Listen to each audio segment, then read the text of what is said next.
Probinsya talagang ate. Ang ganda nga. Wow, ang mais. Tingnan mo ti, ang taba. Oh, kasi itim ng lupa nila dito. Gusto ko Tapos saka ito, talbos na ito. Ha, ganun? Kamuting kahoy. Maganda yan ang laman, hindi ang talbos. Ano to siya?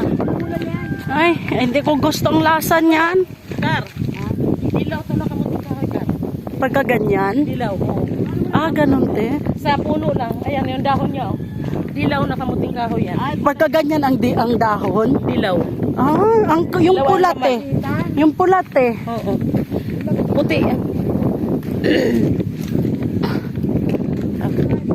Ayun, si Agent. Doon na kami nagbaba kay Maring Josephine. Wala naman siya. Nasa meeting daw siya. Saan yung banda, Agent? Kasi dala ko to siya. Siya yung sabi kong buyer. Gusto niya. Nag-chat kasi ako kasi hindi siya nag-ano. Upo lang.